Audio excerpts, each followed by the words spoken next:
Hello दोस्तों, स्वागत है आप सभी का आपके अपने यूट्यूब चैनल पे। जैसा कि आप लोग देख पा रहे हैं यहाँ पे आप लोग के लिए मैं हिंदी का मॉडल पेपर जो कि 302 डीबी का ये मॉडल पेपर होने वाला है। बहुत ही इंपॉर्टेंट मॉडल पेपर है स्टूडेंट, तो ये वीडियो को आप लोग पूरा देखिएगा।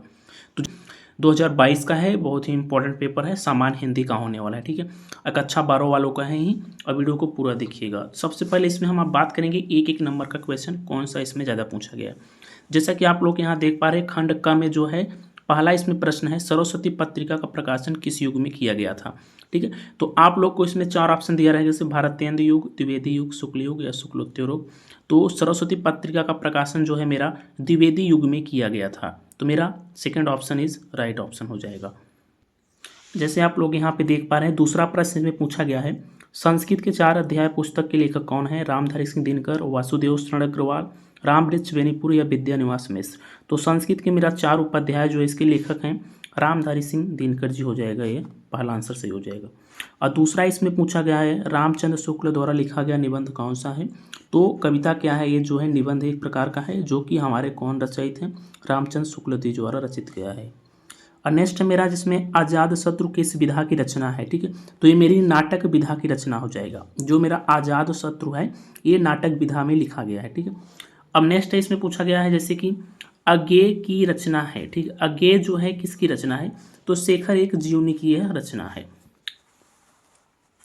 अब नेक्स्ट इसमें पूछा गया जैसे प्रश्न सेकेंड। ठीक है, प्रश्न इसमें सेकेंड आ जाएगा, इसका का नंबर जैसे कबीरदास प्रमुख कवि हैं। ठीक है, किस काव्य धारा के हैं, तो ये निर्गुण काव्य धारा के कवि कबीरदास जी हैं। नेक्स्ट है इसमें जैसे बिहारी लाल ने प्रमुख रूप से किस छंद में रचना की है, जैसे चौपाई, दोहा, कुंडलिया या सवैया। तो इसमें दोहा में जो है इनका अधिकतर जो है छंद जो दोहा में बिहारी लाल जी ने किया है। नेक्स्ट इसमें नौका विहार कविता का संबंध किस नदी से हुआ था, तो ये मेरा हो जाएगा गंगा नदी से हुआ था। नौका विहार कविता का संबंध हमारी गंगा नदी से हुआ था। और इसमें अगला प्रश्न जैसे है, प्रयोगवादी काव्यधारा के कवि कौन हैं, तो गिरिजा कुमार माथुर हो जाएंगे, ये हमारे प्रयोगवादी काव्यधारा के कवि माने जाते हैं। अब जैसे इस मेरा अगला प्रश्न है जैसे आंसू काव्य में प्रधान रस कौन सा है, तो इसमें वीर रस मेरा जो है प्रधान रस होगा। आंसू काव्य में वीर रस क्या हो जाए, मेरा प्रधान रस हो जाएगा।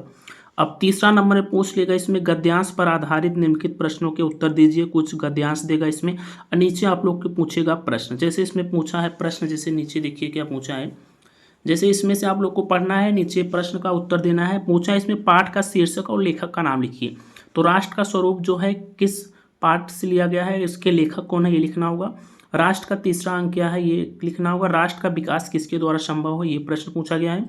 जन का मस्तिष्क क्या है, ठीक, और रेखांकित अंश की व्याख्या कीजिए। जो इसमें रेखांकित अंश है इसकी आप लोग को व्याख्या कर देना है। ये आप लोग का 10 नंबर का पूछा जाता है।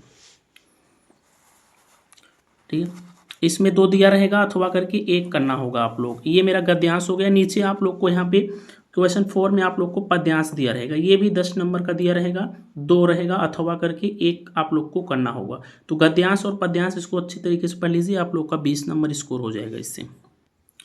अब इसमें पूछा है प्रश्न 5 में पूछा है, निम्नलिखित में से किसी एक लेखक का साहित्यिक परिचय देते हुए उनकी प्रमुख कृतियों के नाम लिखिए।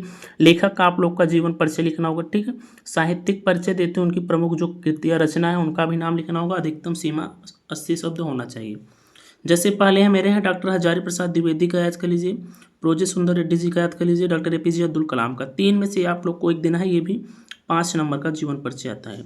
ठीक उसी प्रकार से लेखक हो गए, तो ठीक उसी प्रकार से हमारे कवि का भी आता है। ठीक, कवि की भी इनकी साहित्यिक परिचय देते उनकी प्रमुख रचनाओं का उल्लेख कीजिएगा, ये भी 5 नंबर में पूछा जाएगा।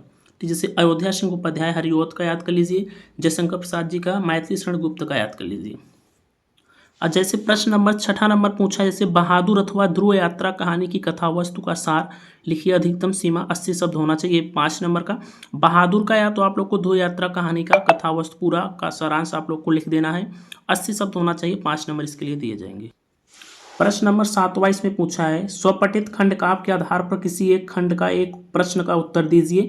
आप लोग को जो भी खंड पढ़ाया गया होगा उसका आप लोग को उत्तर देना है। 5 नंबर का पूछा जाएगा। जैसे स्वर्ण कुमार का चरित्र चित्रण कीजिए, या यह पढ़ाया गया और नीचे अथवा करके दिया रहेगा। जो भी आप लोग को खंड पढ़ाया गया रहेगा उसका आप लोग करिएगा। ठीक, अब जैसे मेरा यहाँ पे नेक्स्ट प्रश्न है, देखिए 8वां प्रश्न नंबर 8वां में कह रहा है, इसमें से आप लोग को खंड का ख आ जाएगा। ठीक है, तो इसमें आप लोग को गद्यांश में संस्कृत में, ठीक है, संस्कृत गद्यांश में से किसी एक का संदर्भ सहित हिंदी में अनुवाद कीजिए। मेरा हिंदी का भी गद्यांश आएगा, पद्यांश, और संस्कृत में भी गद्यांश पद्यांश पूछा जाएगा। संस्कृत का गद्यांश आप लोग का 7 नंबर का रहेगा, ठीक है, चाहे गद्यांश हो चाहे पद्यांश, ये 7 नंबर का रहेगा। वही हिंदी का गद्यांश आप लोग को 10 नंबर का पूछा जाता है। तो इसको आप लोग को संस्कृत का कहानी अच्छी तरीके से पढ़ना होगा और इसका आप लोग संदर्भ सहित इसका हिंदी में अनुवाद करिएगा। 7 नंबर इसके लिए दिया जाता है। अब जैसे इसमें 9 नंबर पूछा गया बच्चा, निम्नलिखित मुहावरे और लोकोक्तियों में से किसी एक का अर्थ लिखकर वाक्य प्रयोग कीजिए। 2 नंबर का पूछा जाएगा, ठीक है। ये मुहावरे और लोकोक्तियाँ दिया, इसमें आप लोग को वाक्य प्रयोग करना है जो कि 2 नंबर का पूछा जाता है। जैसे अक्ल का दुश्मन या सागागर में सागर बनना, हाथ पीले करना, मुंह फुलाना, इसका 2 ही वाक्य प्रयोग आप लोग को अपने शब्दों में लिखना है। इसके लिए 2 अंक दिए जाते हैं।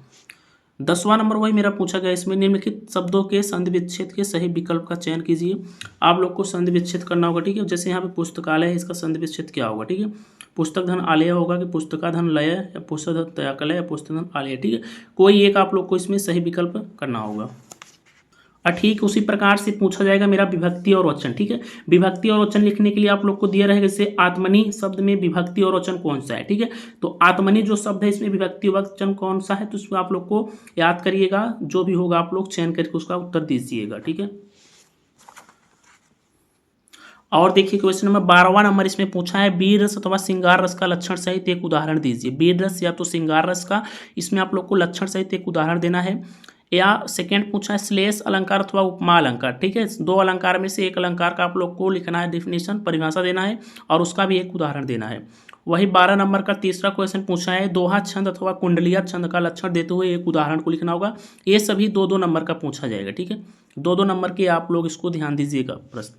और 13वां नंबर पूछा है मेरा, सफाई व्यवस्था हेतु उचित अधिकारी को एक पत्र लिखिएगा। ये आप लोग को 6 नंबर का पूछा जाएगा पत्र, ठीक है। तो या तो 2 दिया रहेगा अथवा करके, या तो इसमें आपको उचित अधिकारी को एक पत्र लिखना है सफाई के संदर्भ में, या अपने विद्यालय, ठीक है, अपने विद्यालय के पुस्तकालय की समस्या के निराकरण हेतु प्रधानाचार्य को एक पत्र लिखिएगा। 2 में से आप लोग को एक करना होगा, इसके लिए 6 अंक दिए जाते हैं। और देखिए यहाँ पे लास्ट मेरा प्रश्न आएगा 14 नंबर आएगा, निम्नलिखित विषयों में से किसी एक पर अपनी भाषा शैली में निबंध लिखना होगा। ये 7-2-9 नंबर का पूछा जाएगा निबंध, ठीक है। तो किसी पर भी आप लोग एक निबंध याद कर लीजिएगा जो कि आप लोग अपनी भाषा में इसको लिख सकते हैं। तो ये बच्चों रहा मेरा हिंदी का मॉडल पेपर किस तरह से आता है पेपर में, ठीक है। तो इसको आप लोग ज़रूर एक बार प्रैक्टिस करिएगा। अगर वीडियो अच्छा लगा हो तो वीडियो को लाइक करके जाइएगा और दोस्तों को भी शेयर करिएगा। हम लोग मिलेंगे एक नई वीडियो के साथ, नई सोच के साथ। जय हिंद।